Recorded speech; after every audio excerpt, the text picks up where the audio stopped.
Hi guys, welcome to another Mindful Motherhood Monday. If you're new, my name is Ysis. I have a 3-year-old and a 1-year-old, and I do these videos every Monday at 7 p.m. Today's topic is all about building a respectful relationship with our children. And there's one particular phrase that made me think about this topic. Usually my Mindful Motherhood Monday topics are things that I've been thinking about throughout the week, or something that popped into my head and developed into a topic. And this one was no different. And the thing that popped into my mind was the phrase that some parents, including me, have said before, which is, "Mummy is sad because you did this." And this said thing is something very trivial, like not eating your food or not cleaning your teeth, just generally not doing day-to-day things that we want our kids to do. And that kind of language made me think about, is that the sort of language that builds a respectful relationship with my children?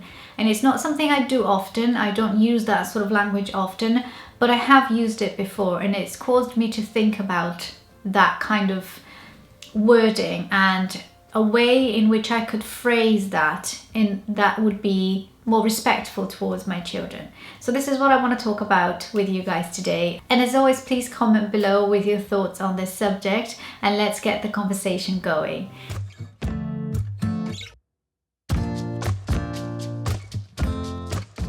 So when we say things like, "Mummy will be sad if you don't eat your meal," or "Mummy is sad because you didn't clean your teeth," although we don't mean it, it's kind of guilt tripping our children into doing what we want them to do in order to please us and to get our love, when really their actions are not about us. They're not about our feelings.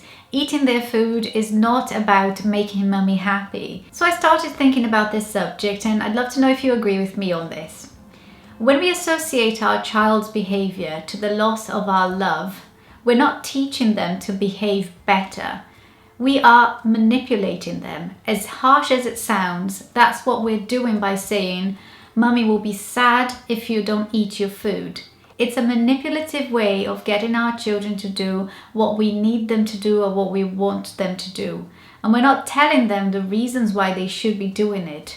We're simply giving them an emotional reason that belongs to us for them to fulfill, which is not their job. If our love and affection are at stake for them, our children might feel worse or even hide their actions because they're afraid of disappointing us. And I feel that what we actually need is for our children to learn to behave better for the right reasons and not to please us, to keep us happy. I know the stresses of day-to-day life sometimes prevent us from acting how we want to act and to be the parents that we want to be. And trust me, I've been there 100,000 times when I know that being a more patient mum would probably be better in that situation, but I'm so stressed and tired that I end up snapping at my children. So it's not an easy habit to break if you're used to saying those things, and it doesn't make you a bad parent. This is just something to think about, and maybe when you're actually doing something consciously and you remember that that action is not about you, and attaching your feelings, your emotions to your child's behavior doesn't teach your child anything about behaving better. It just teaches them about not disappointing Mummy. I think there's a big difference between saying, "Mummy is sad because you hit your sister," because that's actually emotionally how you felt. So you're just relaying your feelings.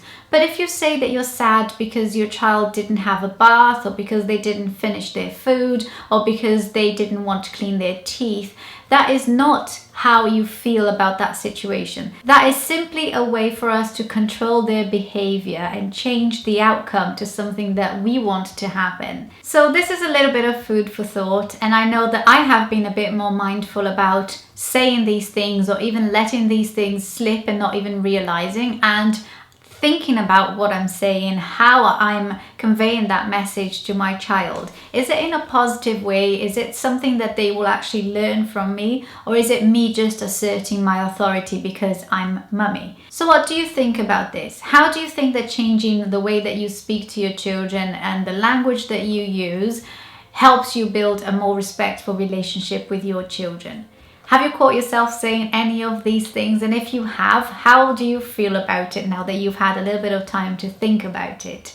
I Hope you enjoyed this video. Please give it a like if you enjoyed it, and don't forget to share it with your friends if you think they might like this video, or even if you think they might like the whole Mindful Motherhood series. If you're not already subscribed, I would love for you to subscribe. It's completely free and you get notifications when I post a new video. I post videos every Mondays, Wednesdays and Fridays at 7 p.m. and Mindful Motherhood videos are on Mondays at 7 p.m. If you're feeling reflective today and you want to watch some more Mindful Motherhood videos, I'll leave a playlist linked in the description box below. I hope you're all doing well, and I'll see you all in my next video. Bye!